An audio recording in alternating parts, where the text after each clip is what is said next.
किलिस का गाना सुनेगा তাহলে ব্লগটা পুরো শেষ পর্যন্ত দেখো। এভরিওয়ান, আমি রানিশা আর আজকে ছিল আমাদের একটা ফ্যামিলি পিকনিক বাড়িতে। পকোড়ার জন্য ম্যারিনেট করে নিচ্ছে আর এদিকে ছেলাছিলি হচ্ছে আর তারপর এদিকে আমার একটা বোন বক্স বার করছে, সেগুলো ফিটিংস করলাম। তারপর আমি একটু ভিডিও ক্লিপ নিয়েছি। তারপর একটু সন্ধে হতে আমরা খেয়ে নিয়েছিলাম কফি অ্যান্ড পকোড়া। যেখানে থাকবো সেখানে পাকামো হবে না, এটা তো কখনো হতেই পারে না। তারপরে দেখো আমার একটা বোন আবার দেখতে চলে এসেছে, ফোন চালু করলেই আগে চলে আসবেন। পাকোড়া খাওয়া হয়ে গেলে আমি আবার কফি খেয়ে নিয়েছিলাম। কফি বলে খেয়েছি, আমি কিন্তু চা একদমই খাই না। তো তারপরে দিন আমরা ফুচকা খেতে গেছিলাম, খাওয়ার পর আবার আইসক্রিম খেয়েছিলাম। এদিকে খক খক করে কাশি হচ্ছে কিন্তু আইসক্রিম খাওয়া ছাড়বে না। খাওয়া দাওয়া হয়ে গেলে আস্তে আস্তে বাড়ির দিকে রওনা দিয়েছিলাম, কারণ বাইরের দিকে গেছিলাম। তারপরে দেখি এখানে আবার আলুর দম রান্না হচ্ছে, তার জন্য পেঁয়াজ লাল করা হচ্ছে। এরপর তো শুরু হয়ে গেল নাচ। দেখো নাচতে তো পারে না, এদিকে দেখো কি হচ্ছে। আমি ওদের সঙ্গে একটু তালে তাল মিলিয়ে দিলাম। তাই আছে না, নাচতে পারে না উঠোনের দোস্তা, সেই হচ্ছে অবস্থা। নাচতে তো পারে না, তারপরে মাথায় কি সব বালতি ফালতি নিয়ে নাচানাচি করছে। এদিকে আবার কাজ করতে এসেছিলাম, কারণ একা ওইদিকে পাচ্ছে না, ওই জন্য আমি আবার আমার মায়ের সঙ্গে হেল্প করতে এসেছিলাম। তারপর হালকা পাতলা ইন্ডিয়া পাকিস্তান করে করে লুচি গুলো বেলে নিলাম।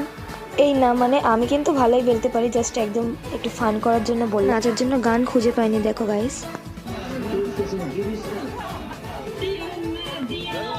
যাই হোক, অনেক গান শুনুন হলে এবারে খাওয়া দাওয়ার পালা। আমার সব কাজ বাজ কমপ্লিট। এবার বাচ্চা কাচ্চারা খাচ্ছে, তারপরে একটু আমিও বসে পড়বো। ওরা একটু বড় হয়ে গেলে কিছু করতে পারে। এরা দেখো চুপচাপ বসে আছে।